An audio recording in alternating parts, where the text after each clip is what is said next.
What's going on, everybody? Welcome back to the Pat and Dan Show. We're now on episode 22. As usual, I'm your host, Patrick Hennessy, joined as usual by the co-host. Here we got Dan Allen Rourke. How are we doing today, Dan? Better than you might think. I don't know. Blue Jays lost, so we're feeling a little better. Kind of. I mean, listen, the Yankees are on a 7-game win streak. As the title of today's episode kind of suggests, the Yankees are on the verge. They're not currently executing it, but they're on the verge of a late season collapse. The Yankees are in collapse mode right now. I'm not going to say that the season's over. That's kind of what I want to make clear. I think both of us want to make that clear tonight. The Yankee season is not over, but they're not trending in the right direction. I think that's a solid way of putting it. But regardless, I appreciate you all for stopping by. You guys could spam those L's for the Yankees tonight. I think that they very much deserve it. Putrid performance, but before we get into anything, we do have a lot to talk about tonight. Let's take a 10-slash roll call. You guys know the deal. We got Jordan, Matt, Teddy, Jose, Dale, we got Zohybe, Unhinged Chiefs, Antonio, Eric, Dale, I said Dale. We got Black Swan. Appreciate you all so much. I would name everybody, but you know what? Might be a little bit too depressing for tonight to take like a little therapy roll call. But listen, Dan, kind of recapping this game as a whole. Once again, like another very, very sloppy performance from the Yankees. And I think our last episode, the title or thumbnail had something to do with like Yankees playing sloppy or something like that. And our whole point was like the Yankees need to turn things around before they dig themselves in too deep of a hole. I feel like that's been the narrative of the entire season. And now here we are in the middle of September. And once again, they're still playing like little league style baseball, not making defensive plays, simple defensive plays. They're not like putting up great at-bats against decent pitchers, and they're just not doing the fundamentals properly. And I think that's what killed the Yankees all season. And now, as we're reaching towards the end here, it's just on full display once again. Yeah, bro, I feel kind of hypocritical with what I'm about to say, because remember last episode, I forget which game it was after, I said outside of like the heartbreakers in the ninth inning, like that was the worst loss of the season. Like I honestly feel like outside of the heartbreakers, like ninth inning collapses, like overall performance, like this takes a cake for the worst loss of the season. Like all around, I feel like bro. we just said that a week ago, right? Yeah, and like I feel like all around, bro. I mean, like I'm sure the Gary stuff we'll get into. That was really bad multiple times, bro. But like DJ booting balls. I mean, Gleyber, you expect him to make errors like that, but like Gio too, bro, was with a bad throw. You know, just like today's game was really, really bad. So like, if you were looking for something like oh they lost, but like try to find something good to, put momentum with. Like, there's nothing really positive to take out of today's game. You know, I'll like say what? Gallo going yard was positive. Sure. That's fair. Yeah, I mean, I guess so. But and Rizzo stayed hot. But like the main positive thing to think about is just that we are currently in possession of a postseason spot, and like that's what I can't stress enough. And you said it before. Like, do not declare this season over. You can think, oh, I think come season's end, the Yankees are not going to make the playoffs, so not a good team, whatever. But you cannot declare the season dead on this current date, September 10th, when they are not just in the race, but they are in possession of a postseason spot. So they still control their own destiny. They control their own destiny. Just got to turn the page tomorrow. I feel like I sound like Aaron Boone right now. That's what you have to do. Just like got to hope that they turn the page tomorrow and maybe shake things up a little bit. I'm not sure if they're going to, but yeah. Bad loss today, really bad loss, but that's the same way I look at it, right? I'm looking at this team right now, and me and you, for example, right? We're going on the record, and we're saying the season's not over, because that's just a fact. The Yankees season, they still have, 21 games left, 20 games left, something like that. None of which are against over is the correct take. Like, it's not even a matter of like, oh, in our opinion, like that is the correct take. It's objective. It's not subjective. So anyone who is kind of coming in here and saying like the season's over, this has been happening for a week already. People have been claiming the season's over, and the Yankees are still in a playoff spot. So I'm not going on the record of saying that until we have an E next to our name. Like I've said that so many times. I'm not counting the Yankees out until they're mathematically eliminated, dude. And that's just a fact of the matter here. Now, obviously, like you said, it's one thing to kind of say that like you believe that they're not going to be making the playoffs because they're not trending in that direction. That's a fair assessment at this point. If someone wants to be like, I don't think the Yankees are going to be making the playoffs based on what we've seen from them, sure. Like, bro, that's your opinion. Mm-hmm. But to go flat out on record and being like, yo, the season's over, why are you guys still watching? I'm boycotting games. You're a psychopath. Like, you're the definition of a psychopath. You can be as down as hell, as down as you've ever been on a baseball team, on the current Yankees team. Like, you could think they're going to lose out, but you cannot say that the season is over because that's simply not true. Yeah. And, like, I forget if it was Pinstripe Alley, River Ave Blues, whoever it was. They tweeted out, like, oh, at this point, we should just shut down Garrett Cole for the season.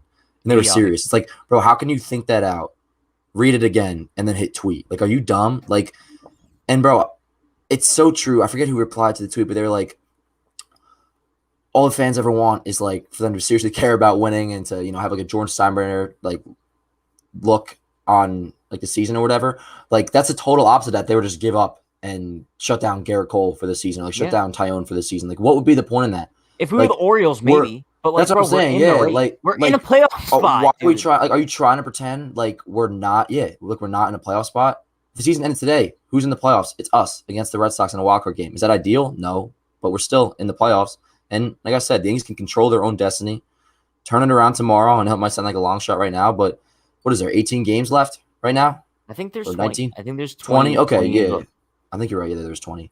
So I mean, like, you got to go 15-5, right? I mean, you don't even have to do that. I mean, technically, right now you could go. You just got to keep pace. Dude, someone told me last night that if the Yankees went 13-10, if the Yankees went like 13-10 over their last like 23, they'd hit 90 wins, which would probably get them the wild card spot. So it's not by the stretch of our imagination, whatever the saying is. I don't know. You really just you have to keep pace. You have to keep pace. Exactly. But I'm saying, like, if you do go like 15-10 and like 14, whatever, like that will probably secure it in. So what I'm saying is just if you play well, you're good. That's where we're in such a good spot right now. I know it sounds weird to say, but we are still a technically good spot because we have a postseason spot right now. If you just play well and hold your own over the next 2 weeks, we should be fine. Yeah, it's so easy to be negative about this team right now, though. Yeah. We got a couple donos here. Shout out to Jesus, a.k.a. King Charles, the $5 donor. Appreciate you, my man. I'm just going to read 4 words from this comment. The season's over. That's all I need to hear, bro. You're one of those, Jesus, you're saying the season's over. Jesus, I love you, but you're wrong. Sorry, not sorry. It's not even worth going on here. Also, shout out to Wardy. Big shout out to Wardy, New York Mets. He was on the pregame today. Solid hour. We were breaking down the Yankees-Mets series. He's one of those Mets fans that's not toxic, dude.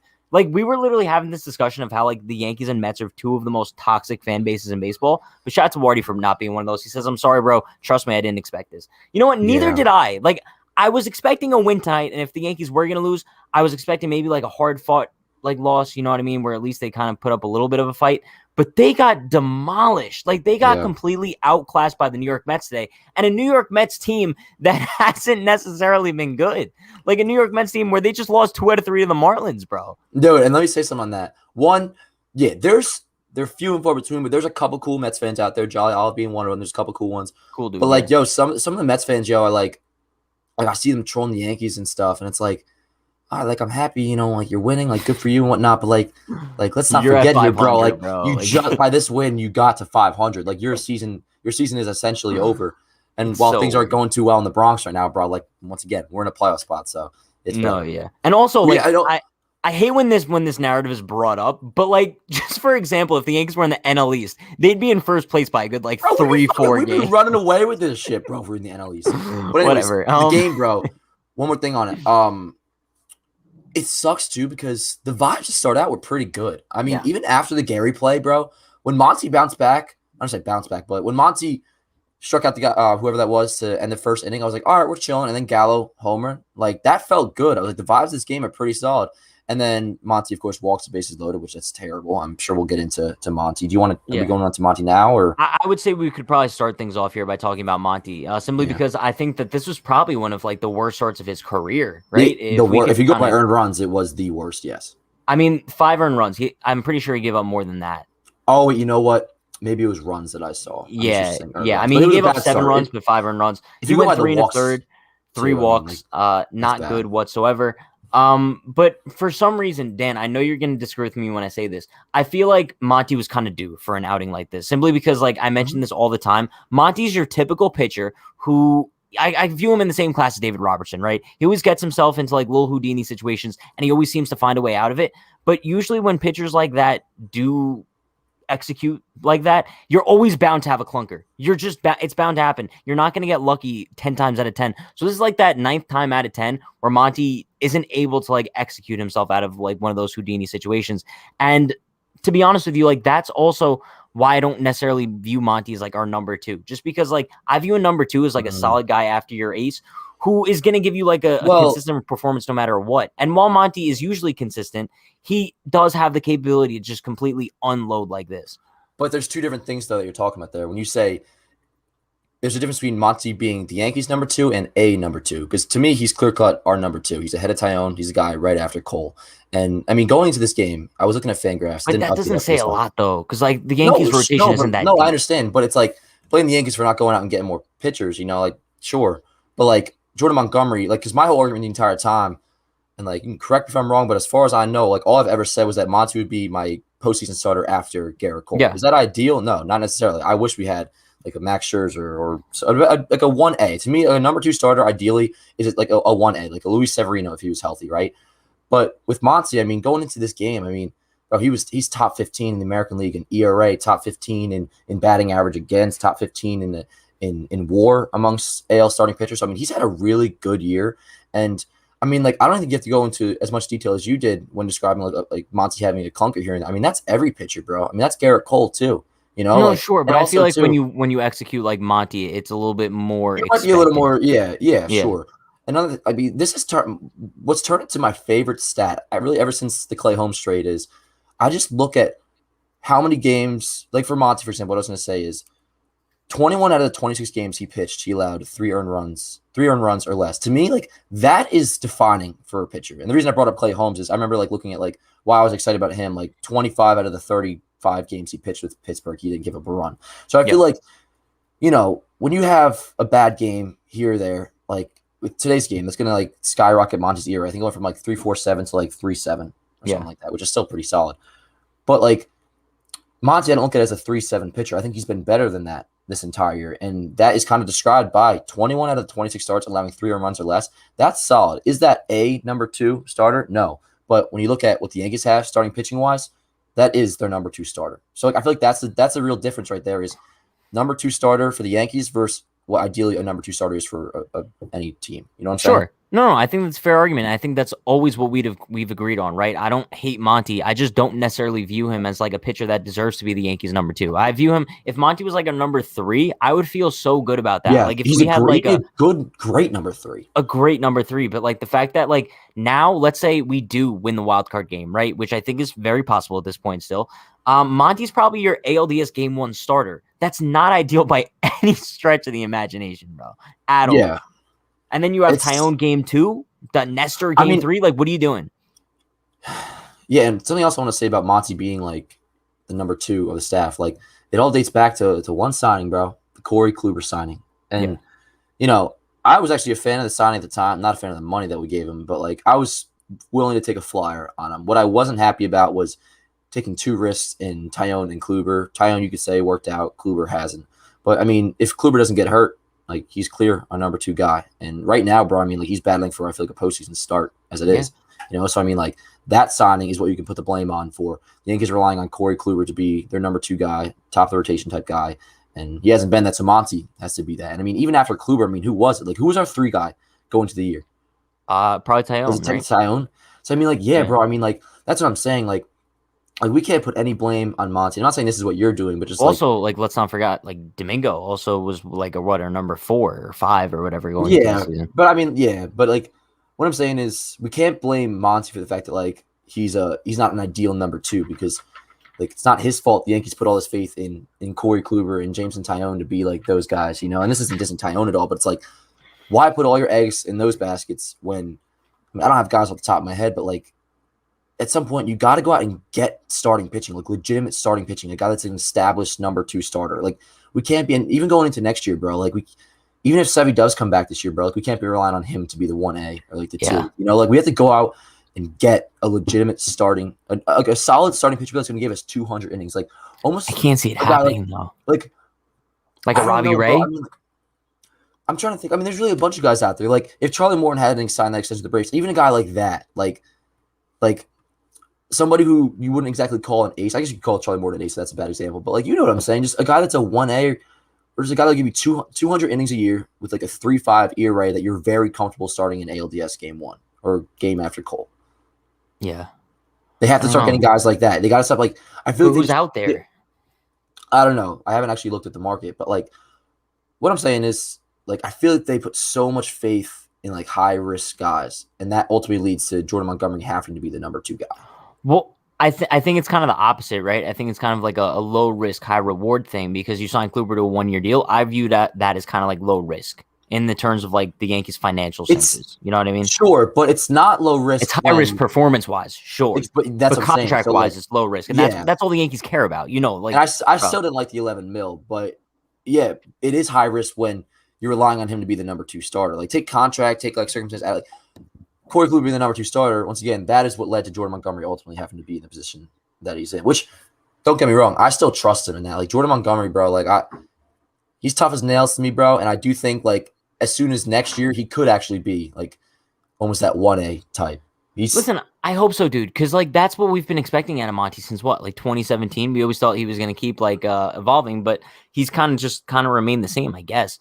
I disagree. I think he's better. I You mean, think he's improved? I think he's improved since 2017. He nibbles a He's little definitely bit. improved from last year, sure, but I think 2017. I'm pretty sure I view him as the same pitcher. That's just what I do. And some people like not some people. One person's in chat saying like Monty's overrated. Like I don't understand how we could feel that way. Like Monty's been I think really he's good this year. accurately rated, to be honest with you. I think so Like, too. And I think the only reason, and I'm not even blaming you for feeling this way, bro, is what we've been saying this entire time. Like the only reason you could maybe look at him as overrated is if you're comparing him as a number 2 starter, which I think is unfair. well, no, and also I think like everyone in the chat knows like I'm not Monty's biggest fan, but to say he's overrated would have to mean that like majority of the fan base thinks that he's very good. I don't think the majority of the Yankees fan base views him as like an excellent pitcher. He's not a Cy Young. Yeah, so therefore it's tough to really say that. But I kind of want to go around the Yankees like lineup now, just because there's so much to talk about with each of these individual guys here. I say we kind of start things off by talking about Gary Sanchez and the putrid performance we saw out of him tonight defensively.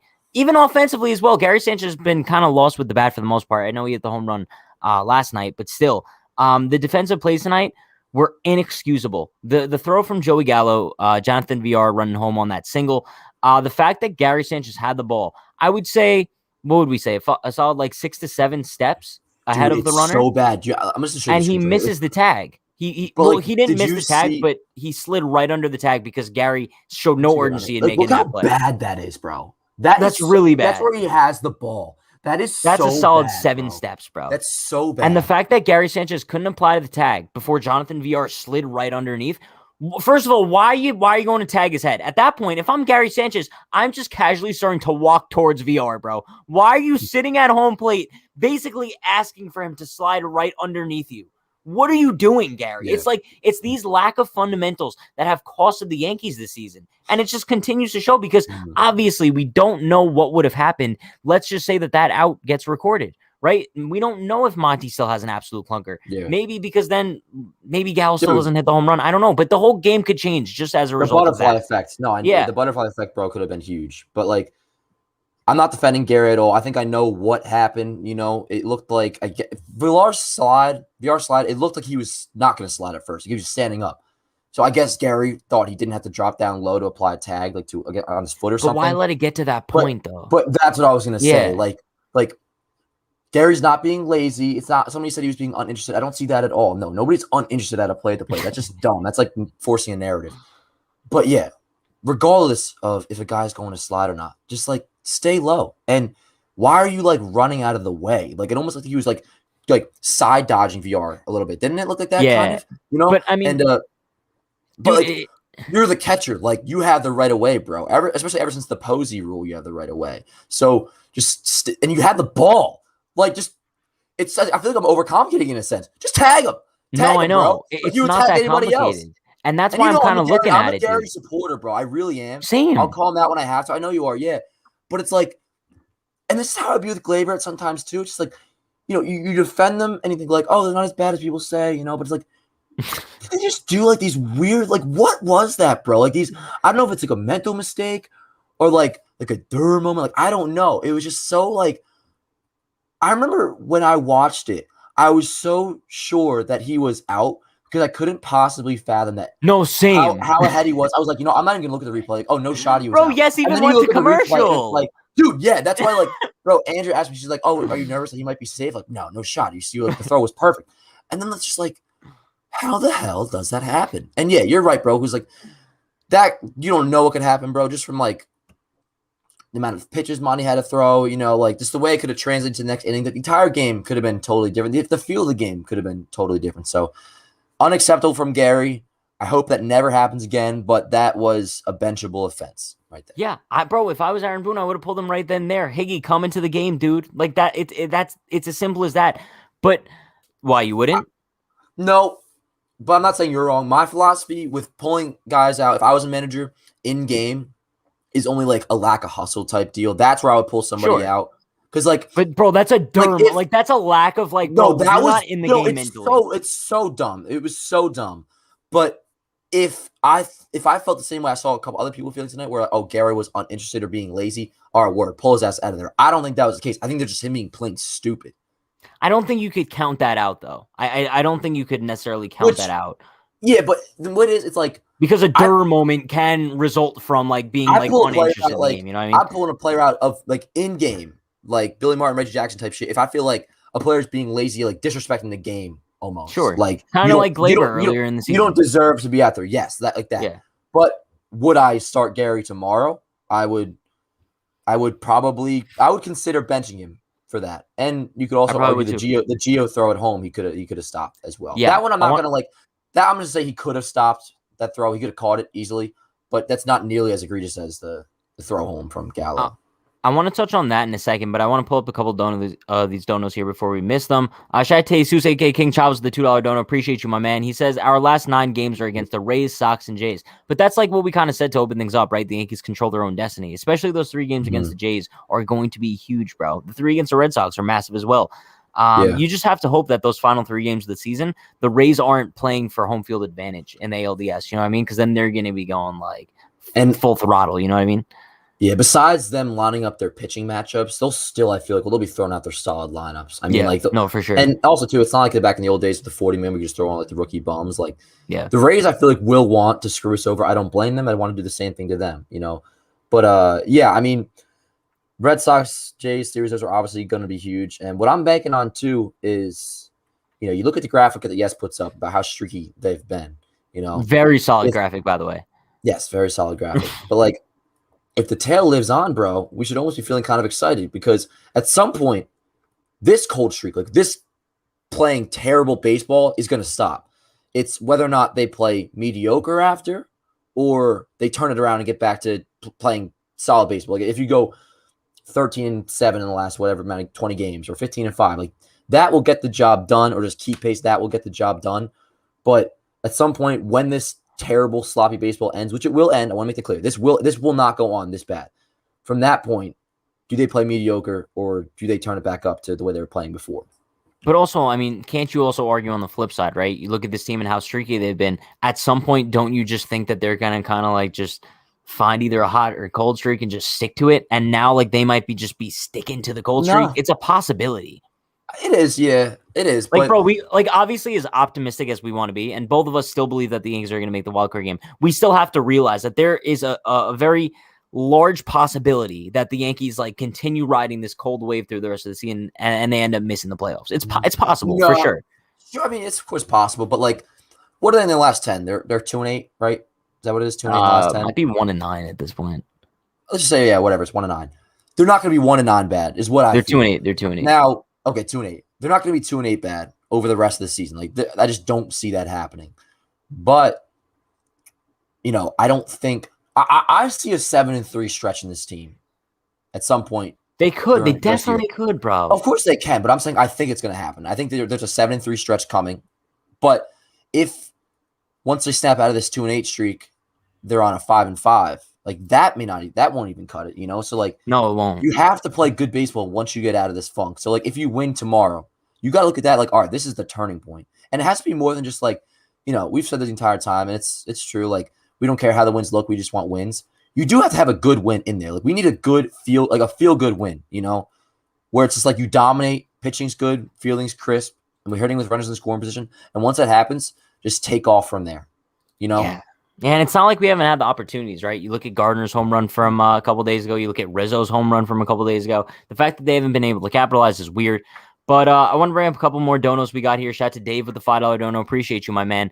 He says, is it just me or has Gleyber not made hard contact in 2 years? Crazy how players like him and Gary came up looking like studs, then just fell off. And we say this all the time, right? It seems to happen so much in the Yankees organization. Guys come up, they peak when they first come up, and then they do nothing but regress moving forward. And Gleyber Torres is another guy that we could obviously touch on here, and a guy I do want to touch on because once again, tonight, complete just garbage performance from Gleyber Torres. And I think both of us kind of agree on this now. I'm starting either Tyler Wade or Andrew Velasquez over Gleyber Torres because this is getting ridiculous. It's a 10-2 game, right? You should think that maybe you're taking things a little bit more easily. I don't know. Like, you would think that the stress isn't even on you if that's what your problem is defensively. And he still finds a way to throw the ball into the dugout on a simple routine double play ball. Gleyber, what is your problem? And then also what pisses me off as well, you know that little jumping catch that he made? The fact that after that, you're like joking around Francisco Lindor, you know how much we hate that. Like, that pisses me off so much. Gleyber, you are one of the worst players in Major League Baseball right now, and you make a little jumping catch. You jump a foot in the air, and you're acting like you're Michael Jordan. It wasn't that nice of a catch. It wasn't that nice of a play, dude. I wasn't looking at the TV that time, and I heard Kay's reaction to it. And, you know, I'm like, okay. Yeah. I went to replay it like on my streaming app, and I thought it was going to be much better. It wasn't that nice really at all. But listen, remember a couple years ago, a couple weeks ago, when Gleyber was coming back, I said, Gleyber, when he returns, he is the starting shortstop. But I can see a world where Gleyber does not deserve the starting job, and we should start. At the time, I was talking Velasquez, but right now I'm going to say Wade. We've reached that point for me. Like, I'm not declaring Gleyber as like losing his job or anything like that. But tomorrow, I'm starting Tyler Wade at shortstop. And if Tyler Wade has a good game, I'm starting him the next day as well. Until Tyler Wade like makes it clear that he shouldn't like get consistent playing time, which last month or so that he had consistent playing time, he did prove that he should have. Until he proves he shouldn't, like Tyler Wade is getting consistent at bats. I'd almost consider like a platoon opportunity with him and Gleyber. Now, someone said Andrew Velasquez, sure, but like I just think, I mean Velasquez too because he's quick, but Wade just adds a different dynamic. I feel like even though we looked it up last time, Velasquez is like just as fast, if not faster, than Wade. I feel like Wade has like those ballsy steals that he just pulls out, and like he seems a little more jumpy on the bases, which that could be a disadvantage, but I think it's like an advantage. Yeah, I'm starting Wade, bro, tomorrow, and hopefully he continue. If he continues to play well, bro, like he was like the month before he stopped playing, then like he could literally lead into starting a postseason game for me. I swear to God. No, I agree 1,000%, especially in like a wild card game where defense matters so much. Yeah, you can't afford to start Gleyber Torres. You can't at this point, and that's why I agree. Let me ask you real quick: would you consider? Because I was thinking, bro, Gio's been shit in the bed, as you know. Like, would you consider starting both Wade and Velasquez tomorrow instead of for Gleyber and Gio? So now, do I have the brain of Patrick Hennessy or the brain of Aaron Boone? Or are you saying like I'm just say you're Patrick Hennessy in Aaron? Yeah, you're manager Patrick Hennessy for the Yankees. Okay, yeah, hell yeah, 1,000%, bro. Gio and Gleyber, what we've seen out of them since they've returned, lost, man. Dude, like I hate to kind of just blame the Yankees like demoralizing losses and this horrible losing streak on them, but it seems like ever since these two came back, this is an entirely different team. It's an entirely different lineup. It's an entirely different roster structure. I hate to say it, but I feel like they killed any sort of mojo that the Yankees had. I think starting Tyler Wade every day, starting Andrew Velasquez every day is a much better idea than starting Gio and Gleyber, who at this point, I hate to say this about guys, but they're killing this team. I think mentally and on the field as well. Bro, it's just it's so demoralizing for a team, right? A team that's struggling as much as the Yankees, where you have to scratch and claw for a victory at this point, and then your defense on the left side of the infield is just practically handing runs to the opposing offense. And then not to help things, when they get the bat in their hands in the other half of the inning, they're basically just striking out on 3 pitches every single time. They are just a brutal, brutal piece of this team right now. Yeah, I mean, as for Gio, that's a pure, like, right now at least, it's like a temporary thing. Like, I'm thinking, like, start Wade at third tomorrow, whoever at third, and then. But if he performs well, I'm gonna keep doing it. Sure. Well, this is how I am for Gleyber. It's start Wade tomorrow for Gleyber. That's first order of business. And if Wade plays well, keep giving him at bats. Gio, I'm just saying, like, maybe the rest of the Mets series, just go with Velasquez. You play a door third or Wade at third, whoever, and just give Gio like a day or two off. Right. I put him back in the lineup because I still do believe Gio is a solid hitter. Like, I don't think he was a product or entirely a product of juice balls because, you know, even though he wasn't as good in the beginning of this year as he was in like 8 or 19 and 20. He was still having a solid year. I think he was like a little bit better than a league average player. But right now, yeah, he looks lost. So I mean, and it's funny too because I remember like a month ago, Justin Pennick from Talking Giants. I remember he asked me, he was like, it seemed, and he's like a casual Yankees fan, which I'll admit. He said like he asked me, he was like, it seems like the Yankees are better with their replacement level players. Like, is that true? And what I said at the time was, I was like, no, it just feels that way. And I truly felt the way, like, because people said that in 2019. And like, I felt that like truly the Yankees everyday guys that were hurt in 2019, they were a better team with like, obviously like with Stanton in there, with Judge in there than they were with like Maben and you know the deal, the next man up crew. And I stand by. But honestly, this might be the sole exception this year that the Yankees of August with Andrew Velasquez starting and Tyler Wade starting, they might have actually been Greg Allen, Jonathan Davis. They might have been a better team than the September 2021 Yankees with Gleyber Torres and Gio Urshela. Now, obviously, record points set as being correct, but like when you look at like the fundamental side of things and just being a better, more complete team, how can you not take the August 2021 Yankees? And that goes more than just like it's not like we're just saying it's because they're struggling, but like, bro, their entire style of game has changed. We talked about this in the last episode too. Like, what happened to the threat of the stolen base? It seemed like in August, bro, shit was moving 24/7. There was like a flare, it's not the same. So start Wade tomorrow, and if you want to sit Gio, start Velasquez too. That's my point. Yeah, dude, I'm kind of looking at like the lineup right now, and if I'm thinking of it in my head, imagine how much more like dynamic this lineup would be if you have Wade and Velasquez in there. Now I know neither of them are like a home run threat, but at this point, neither are Gio and Gleyber. And also what you have to consider is you have what? 4 or 5 other home run threats in that lineup. You don't need 1 through 9 to be like a power threat, dude, especially because Gleyber Torres all of a sudden thinks he's Barry Bonds over the last couple of years. So he's completely changed his style of game. Gio Urshela, and also, bro, neither of them are providing anything defensively. So it's not like you're kind of missing out on that. Gio, that's an aberration though for me. I think like I put faith in Gio that he's going to turn around, but like you have to base on what he's shown you lately. I forget Gio was actually hurt, right? That wasn't COVID. Yeah, no, he was hurt. Okay, about a month. Yeah, I would say if it was COVID, because COVID, I mean, I always want to like with Rizzo, I was gonna say like if he like had COVID rust, but whatever, he was actually hurt, so never mind on that take by Gio. What was I about to say? Gleyber, they put this in. Whoever sent that dono in, Gleyber, bro, he's totally changed his approach, and I don't have the numbers up, but his strikeouts have gone down. He's just not swinging the bat as hard. I feel like, like he's not, and yeah. I honestly think that guy's like I don't remember a time where like Gleyber, even his home runs from this year have been just like rinky dink like short porch jobs. Like when was the last time Gleyber crushed the ball? It's weird, like, dude. Like remember like I'm thinking when I think of 2019 Gleyber Torres, I think about his grand slam against Boston that Ryan Ruga called in the stadium. Sure. What was the time we saw that Gleyber, bro? Like a bomb to left field, bro. It's so weird. Like, I don't even know if this was an absolute shot, but when I think of like 2019 Gleyber Torres, I think of like him hitting a home run in Texas. Does that like the old Texas part? I remember in 2018 he did that. Was it 2018 or was it 2019? Know what else I think about of 2019 Gleyber when I think about how good he was? I remember I think the game Sevy first came back against the Angels, he had a 3-run bomb into left center. Yeah. Like it. No, Gleyber, but dude, we could go back to 2018 in his like what was his first week when he hit that walk-off home run. I don't think Gleyber Torres could go center anymore. 2018 to 2019 Gleyber was really, really good. Yeah. Actually, I got a question for you because I'm thinking about that comment they brought up Gary. I know my answer, but who are you after take Gary from 2016 to 2017 and Gleyber 2018 to 2019? Who are you more disappointed in their regression?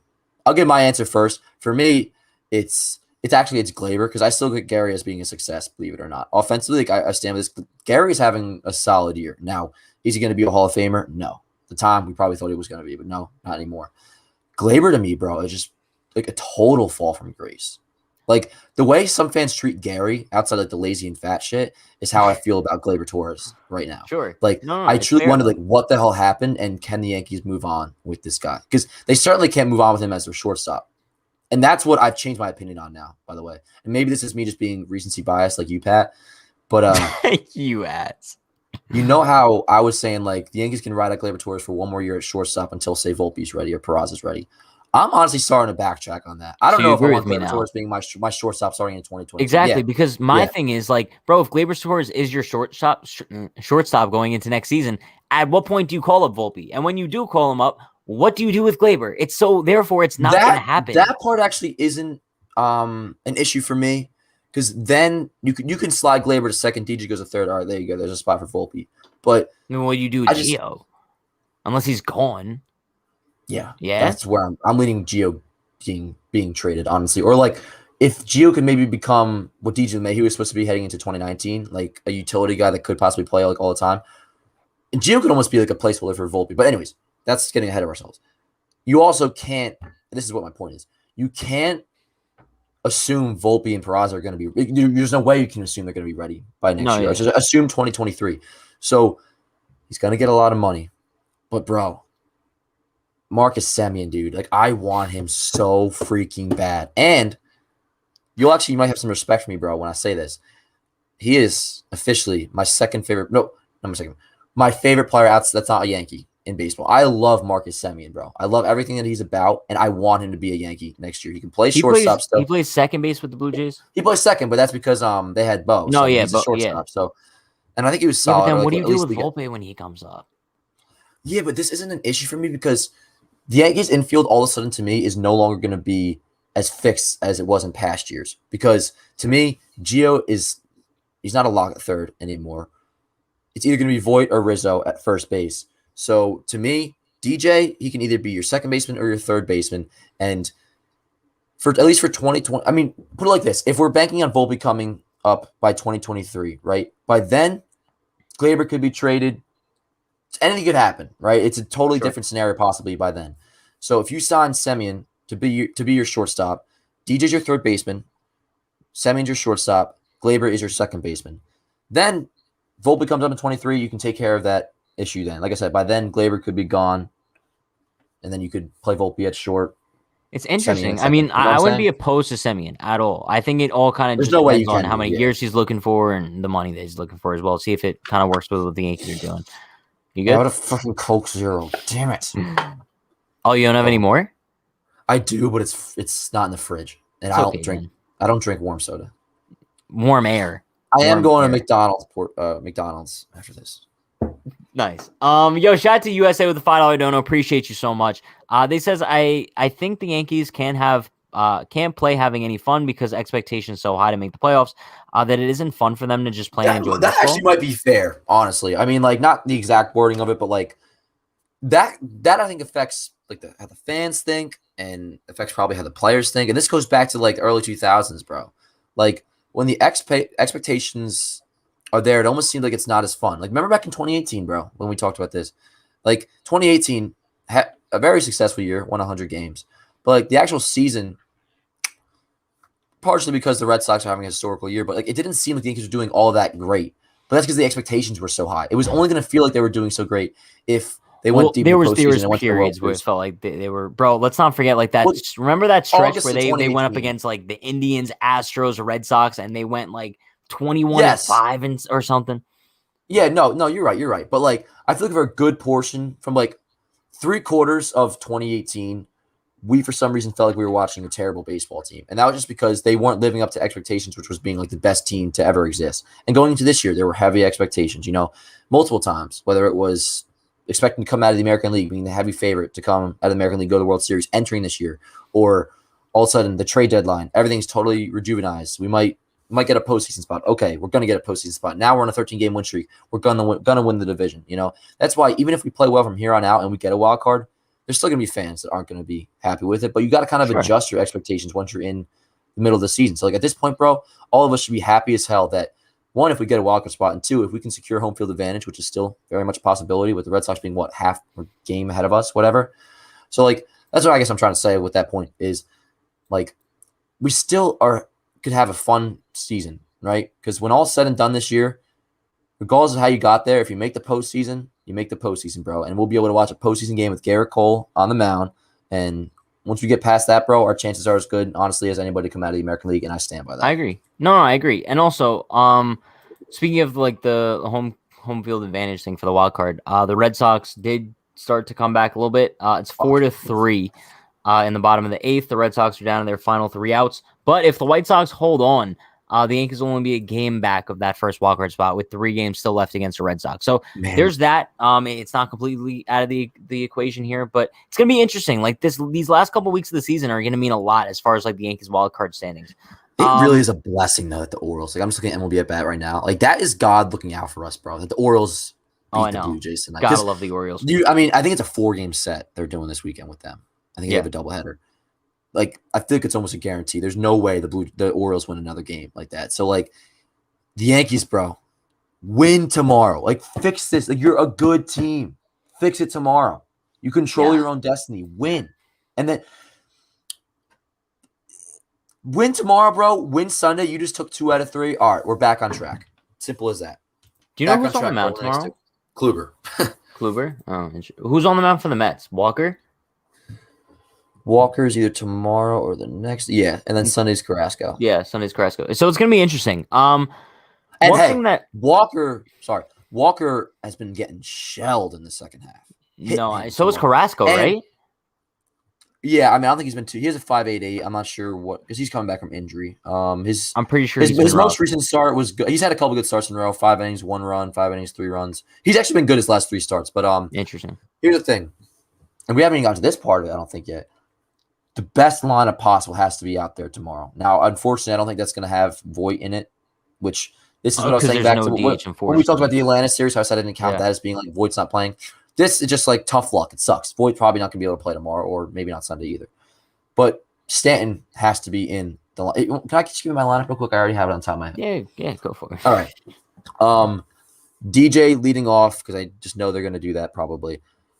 Judge, Rizzo, Stanton. Who do I want to bat 5th, Pat? Gallo. I guess Gallo. There's somebody I'm forgetting. I guess Gallo. 6th, then I would have. I really didn't have this lineup ready off the top of my head. I totally lied. You said you did. Who are you putting 6? I've never lied more. Let me go back. Okay, so DJ's playing 2nd. Judge is playing. Oh, Judge will be playing center. Rizzo playing 1st, batting 3rd. Stanton batting 4th and playing right. Gallo batting 5th and playing left. I guess you can go Gary if he's playing tomorrow. 6th. And then 7th, are we doing Velasquez? Wait. Oh, you know what? It was throwing me off because the pitcher hitting. It just totally threw me off. Dan, you were not prepared for this at all. I really shit the bed on this. Then, yes. Okay, we can do Wade would bat 8th. Who's batting 7th? If Gio Velasquez. Okay. Yeah. Can we just? God, you're like Aaron Boone. Is this how Aaron Boone structures the lineup? If I had pen and paper, it would have been a totally different scenario. All right, look. Really, what my point here is, I mean, I know it's happening, but play Giancarlo Stanton tomorrow, bro. Put your best lineup out there possible and win the fuck out of tomorrow's game. Yeah, and we have this topic in mind with the lineup, right? And I feel like, Dan, we've been talking about this for like 3 weeks at this point. I guess I've kind of just have it set in my heart now. The Yankees don't like Lou Voit. I think they're just kind of like penalizing him maybe for comments they didn't like after the Rizzo trade or whatever it was. But it's shameful at this point because it seems like Luke Voit is the Yankees' designated pinch hitter, and he just continues to hit in the one at-bat a game that he gets as well. Last night with the home run, then today with a little bloop single. Bro, the fact that he's still not getting consistent playing time with the whole DH as well. Like, I know, like, bro, I put a tweet out about this because I know your boy, Michael K. He went on an absolute rant today during the Michael K show saying, I don't know why fans are screaming to play Luke Voit. There's no way to play Luke Voit because you're not going to be playing Stanton in the outfield every day. There is such a clear path for Luke Voit to be in this lineup every single day. But the problem is, Brett Gardner has been hitting solid lately, and the Yankees refuse to take him out of the lineup. That is why Luke Voit is not playing because the Yankees don't believe in hot and cold streaks unless it comes to players that they want to believe it in. When Luke Voit is hot, they don't want to believe in his hot streak, but when Brett Gardner's hot, they want to believe in his. Thank you. Okay. Yeah. Let me preface what I'm about to say with, I agree with you on Voit. Voit should be starting majority of the time. So let me say that.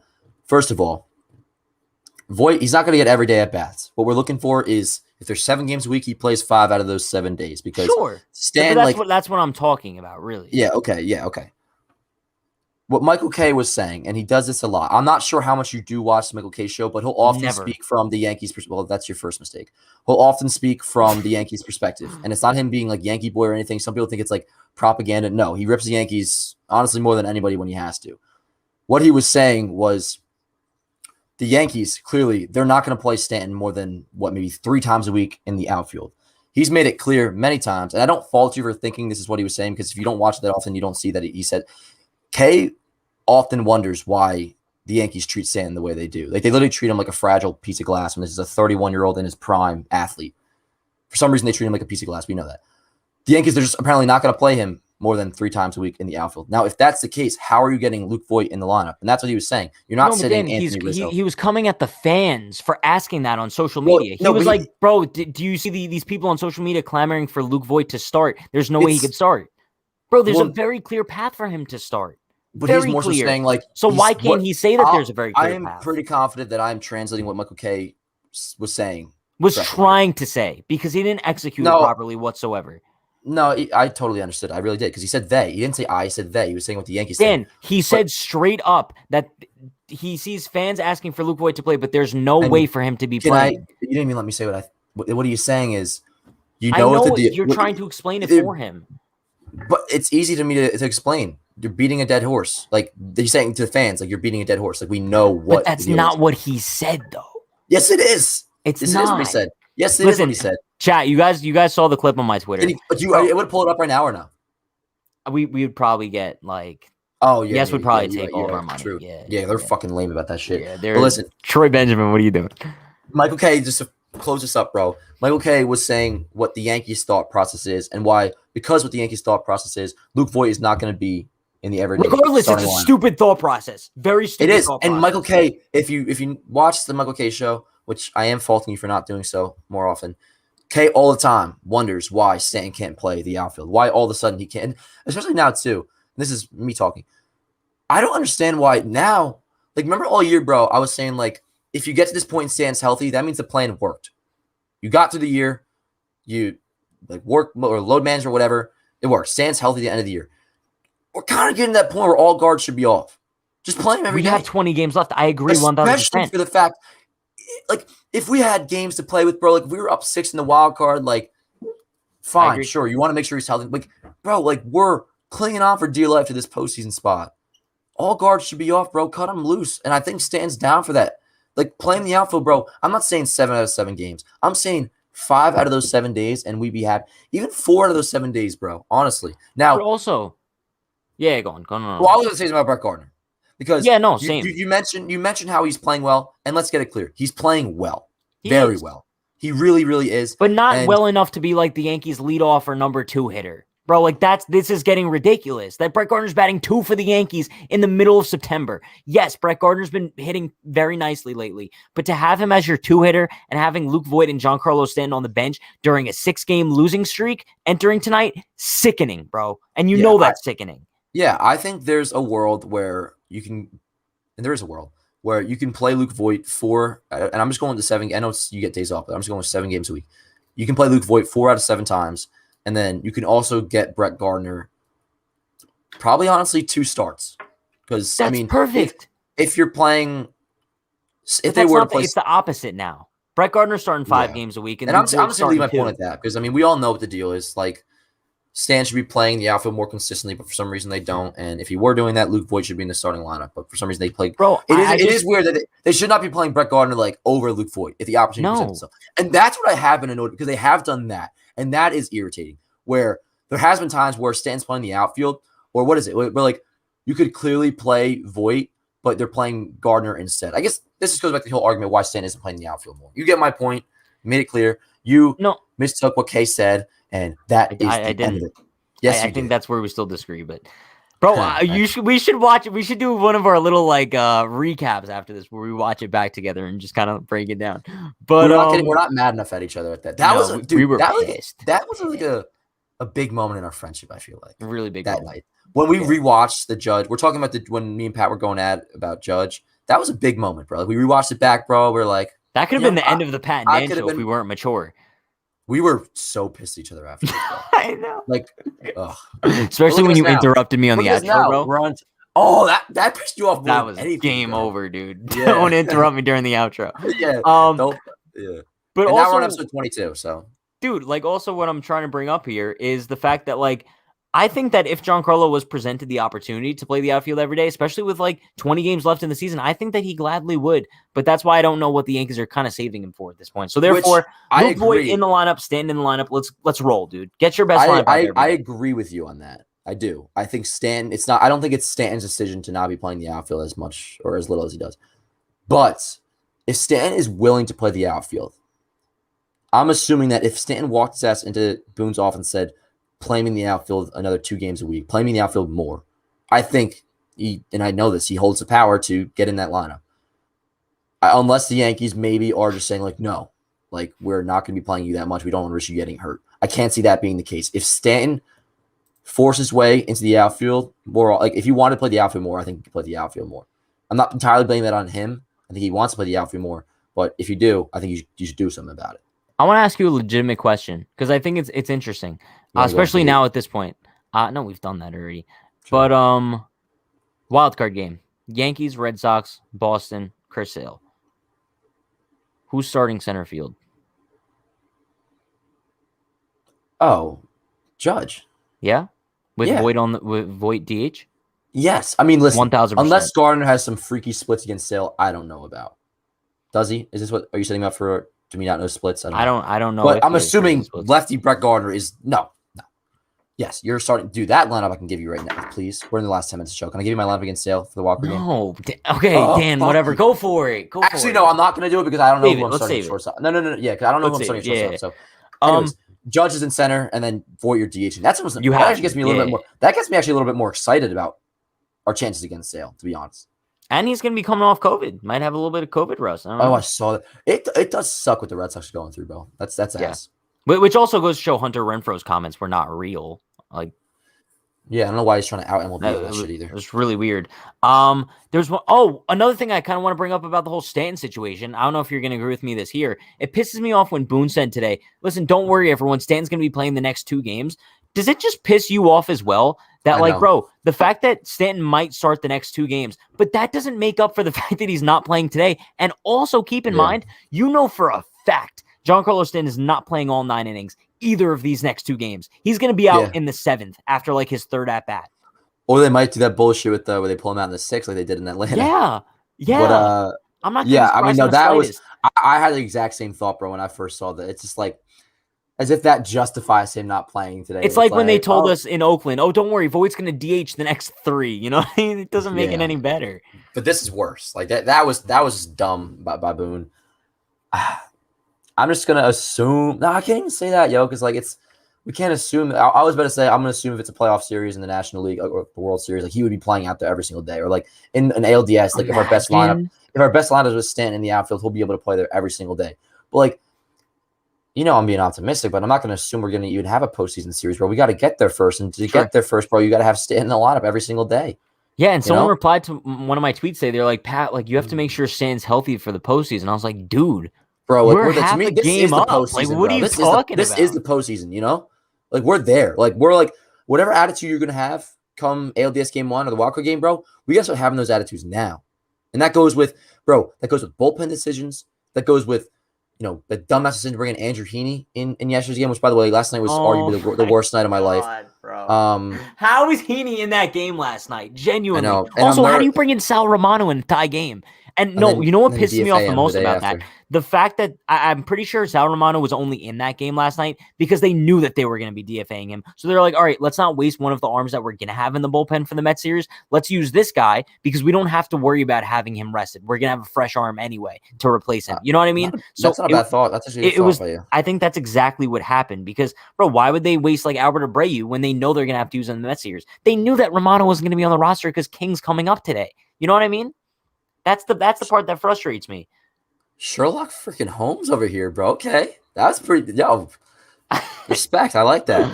Yeah, I mean, the bullpen decisions not just in yesterday's game, but the past like week. I feel like really, coincidentally, ever since the win streak stopped, like I feel like they've been terrible, you know?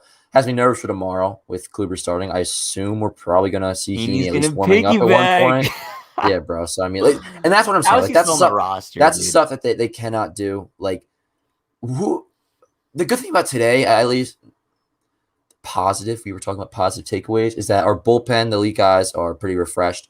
So tomorrow, I mean, like, what do you think Kluber's getting? You think it's best case scenario, 5 innings maybe? Best out of case, Kluber? probably. Let's just say we get 5 out of Kluber. What's the deal with the bullpen? I guess they'll probably end up going to Licky after Kluber. Holmes. Basically, everyone's going to be actually, available. Yeah, so we got Who pitched tonight? It was Joey. It was King and Abreu and Joel. Yeah. Yeah. So what we have for tomorrow is, and this is what I'm saying, all hands got to be on deck, bro, ready to go. Holmes, Licky, which Licky is really falling down below my trust train. Wandy has skyrocketed past Licky on my trust train, but you got Licky, Wandy, Clay Holmes, Chad, and then Chapman. But tomorrow's got to be safe situation. I'm setting up for Green to be the closer. Chapman's not my closer anymore. He's not. Yeah, you can't risk it right now. But also too, you can't make the same mistake you made the other day where you're banking on Green being your closer and then he doesn't end up getting into the game like some 2016 Zach Britton shit. That can't happen. Losing Loaiza hurts. Hurts really bad, bro. Have we got any updates about him? Like any I'm feeling good? No, not that I saw. No, good update on Cole. He's starting Tuesday. Yeah. That's I really thought good, Monday. Actually, we shouldn't understate it. Tuesday. Oh really? In Baltimore? I thought he was starting Monday against the Twins at home. Tuesday. Boone said the Yankees are leaning towards Tuesday for Garrett Cole's next start. He said the team is optimistic about that, so we'll see where it goes. But that's Baltimore? Yeah, the Yankees started that 3. So basically, like they have this 3-game series against the Mets. Come home for 1 game for the makeup. Want to just go over the rest of the schedule real quick because it's like not even that much. So we got the Mets, and then we got the makeup against the Twins on Monday, which that's a 2:00 game in Yankee Stadium. And then Baltimore for 3, and then we have Cleveland. Bro, look at that 6-game homestand. Like that, you gotta go 5-1 against the Indians and the Rangers. Yeah, you gotta go 5-1. Yeah, I mean, here's another thing too. You know how I said the Blue Jays, or not the Blue Jays, that's what my point. The Yankees, their terrible play at some point is going to stop. Whether or not they play much better after, but this 7-game losing streak, like this sloppy play, is going to stop. The Blue Jays are also going to come back down to earth. Now, that may mean they're like a 7-3 team in a 10-game stretch, or maybe it is a 5-5 in a 10-game stretch. So you honestly, you don't necessarily have, and this is the advantage of still holding on to that postseason spot. You actually don't have to go. I'm not going to say they have to go 5-1 those games. Like there's a world where 4-2 is acceptable. Not ideal, but it's acceptable. I'll tell you why. Yeah, no, go on. Well, I was just like you gotta start playing well. Take 4 out of 2 at least against in that 6-game stretch. The Orioles, I mean, I want to say you got to sweep, but just win series, bro. Like that's all you have to do. And this is what I'm trying to preach. And maybe my point is coming to a head. I finally know how to elaborate here, bro. Just simply you got to start winning series again. And because of the fact that you're not trailing out of a wildcard spot right now, you don't have to be talking, sweep every single series. Because that's not what the Blue Jays are going to do going forward. Some people may think that's what they're going to do, but that's not going to happen. Blue Jays are going to come back down to some form of earth. You hold a wildcard spot right now. Just go on and win series for the next 2 weeks, and you're fine. I'll tell you what. Like, I know we said that the Yankees do control their own destiny to kind of end the year, but I'd be lying to you if that. This is why I said the Yankees need to go 5-1 in that 6-game homestand. Because, bro, 6 games in Boston and Toronto is going to be a nightmare. No, I know. That's scary. But when I say continue to win series, like, yeah, I'm including them in that, and like that's what I put the most emphasis on would be Boston and Toronto. I know. I mean, that Boston series really will be telling. That's Toronto that kind of scares, bro. Every time we go to Toronto, I feel like something horror always happens. Yeah, but we also haven't been there since 19? We haven't been there this year, right? In Toronto, no. And that's since 19. So I mean, like, I don't look at past years. I mean, like, the only thing I take year to year from when it comes to like how a team does against each other would be like how the Twins do against the Yankees. For some reason, they just can't beat them. Or like year to year splits, like. Sure, but that's more so a matter of like, or also on the West Coast in general. And maybe you could say the same thing about, I guess, going to Canada, because I was gonna say, I think it's more so a matter of like going to the West Coast. Maybe there's something with going to Canada, like the flights whack. I don't know, but I have faith in the Yankees that they'll be able to. By then, they'll be a hotter team that will be able to beat the Blue Jays. Let's just say hypothetically, right? I hate to bring this up, but let's say the Yankees don't make the postseason. Do you have any rooting interest? Because for me, like, let's say the Blue Jays make it and the Yankees don't. I'm kind of rooting for the Blue Jays. I kind of like the Blue Jays when they're not beating up on. I'll say I don't hate the Blue Jays. I'm not one of those guys that like once the Yankees are, I'm not like, I'll root for the league, I'll root for the division. No, I'm good off that. I'd probably I'm looking at. I like the Giants. They're cool. I mean, I'm kind of talking more AL, but the Giants are cool. I like the Dodgers too. I mean, like I'd probably root for an NL team. I mean, I would root for whoever's playing Houston. Honestly, which would probably be Chicago, right? I would root for the teams that are playing the teams I don't want to advance. So I don't want Tampa Bay to go further. I don't want Boston to go anywhere. Like, I'd be cool. Put it like this. Teams I'd be cool with winning. The White Sox ain't got no problem. Oakland, sure, if they were to get a wild card spot. The Braves, fine. Anybody in the NL, fine. I'll say this, though, and I was thinking about this earlier. The one part I'm upset about for working for John Bull Media, which is a great job. I love it so much. Every year, bro, when the Yankees get eliminated from the postseason, or like if they don't make it, like I tune out, bro. I do like some LeBron 30 type shit. Like I don't watch. I can't do it. I'm gonna be more invested, and it's a good problem to have, I guess. I'm gonna be more invested than ever in the postseason this year. So like I have to I have to watch. So like that's gonna be tough. Like if I'm seeing like stay away, like say like I don't know, Boston eliminates us in the wild card game, bro. Like if they go on to win the World Series, I gotta watch every out of it. You know? Well, honestly, dude, that's like gonna be tough. I don't know if you're in the same boat as I am as far as this goes, but like if the Yankees don't make the postseason at all, I'm heavily invested in the playoffs. Heavily. But if the Yankees like make it and they get eliminated, then I couldn't care less. More than I am. 2016, I was so into the playoffs. Put it like this. Yankees don't make the playoffs, I'll always watch the World Series. But like 17 and 19. Oh yeah. No. After we got eliminated from ALCS, I don't. Well, 18 too. Once. Well, no, but I'm saying like no. I feel like I think I watched it. No, it's bro. That it's ALCS made me want to vomit. Like Astros, Red Sox, bro. Yeah, but I'm saying like there's something in particular with like being. I guess it's like the time frame in between, but like being eliminated in the ALCS. Guarantee I'm not watching the World Series this year. ALDS, I might. Like I watched it last year when we got eliminated by the Rays. I watched Game 7. That was it. Yeah. And 18, I think I did too. I watched the Evaldi game, the one in LA. But yeah. Listen, dude. Bottom line here. Bottom line is I'm going. Do you have anything else you kind of want to add after this? Yes, this. I am going to McDonald's at the pro, and I kid you not, I am as excited to go to McDonald's right now than like. Well, you're not a big McDonald's guy, so maybe you won't relate to this. No, but like, you know, when like when you're younger, maybe like you're like 5, 6 years old, bro. Your mom like picked you up from school, like baseball practice, whatever, and you're like, "Can I go to McDonald's?" She says yes, and like that level of excitement, bro. Like that's the excitement I have right now to go to McDonald's. I'm gonna get a spicy, That's not so spicy. sad. I'm gonna get a chicken sandwich. No, it's not, bro. The Yankees just lost. I deserve it. You know, I'm pumped to go to McDonald's. I'm gonna get a. You know what, bro? I comfort myself like during the game, like bro, like once the Yankees started losing like 10-2 tonight, I went in my freezer, grabbed some ice cream, and that did the job for me, bro. Can't do it anymore, bro. No dairy. Really? It sucks. Yeah, I'm like for like personal choice or like. No, I'm pretty sure like I'm allergic to dairy. Like my face gets all puffy and shit, and I think red meat too, bro. I had red meat for the first time in like 3 weeks. And oh, you guys, know I don't do red meat. I'm not like a wuss by any means. Like I know you're probably thinking I'm some kind of way. Trust me, I'm the opposite of what you're thinking. But like, Bro, you roasted me for so long though. I know, no, because I usually don't. People that don't like red meat or like weird about red meat tend to be just not my type of crowd. But yeah, my body doesn't react well, especially the dairy. Dairy is like clear cut. Don't do it. Don't touch. Like if I literally read nutrition labels, does it have milk in it? Anything dairy? Don't eat it.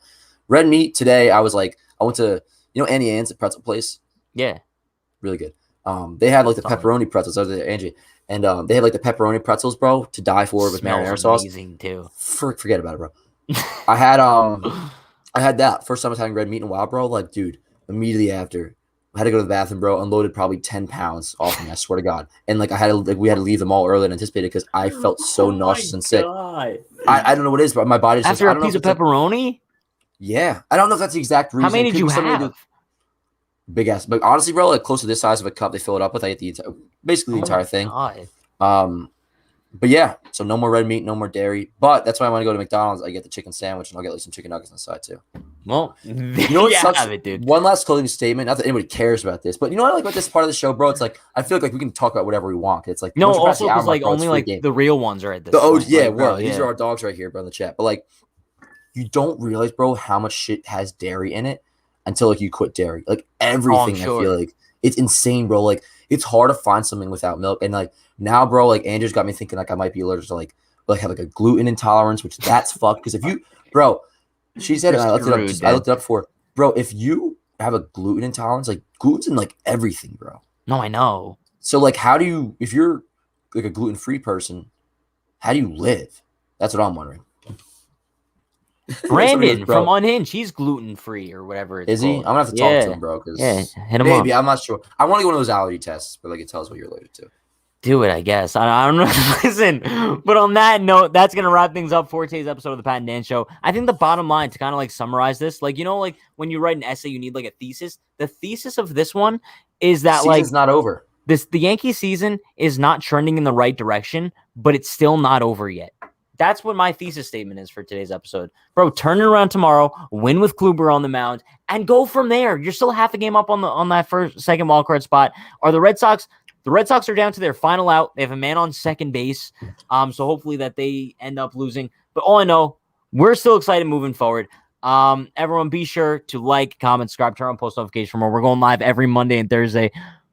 Dan, you want to say something? Yeah, you can always Go tell for me to it. say something. No, I forgot. I opened up this Coke Zero in the 7th inning, bro, so I have another one. Psychopath. But yeah, we'll be live again for episode 23 on Monday. Monday's a 2:00 game, so we'll be live after that 2:00 game a little bit earlier than usual. I get annoyed sometimes, and I'm getting annoyed right now thinking about it. You don't let me do some closing thoughts. Like, I have something to say. Dude, I ask you all the time, like, do you have anything left? Wrong. I literally just asked you, and you were like, okay, this is my you do thing. that, but you don't let me have a little outro. But it's the same. Yeah, have an outro. Same thing as what you're saying, though, is the season is not over. Be excited to watch the Yankees tomorrow, and go to sleep tonight knowing that the Yankees are in possession of a postseason spot. Yeah. They're in possession of a postseason spot. They control their own destiny. They turn it around tomorrow. Guys, we're chilling. We want postseason baseball in the Bronx. Good possibility. We have a good chance of that happening. Because the season ended today, we'd be in the playoffs. So there we go. I agree. Listen, chat, don't go to sleep tonight in a bad mood. Keep those heads held high. But be sure to stay happy, stay healthy, stay safe. I'll see you all tomorrow for the pregame. Peace.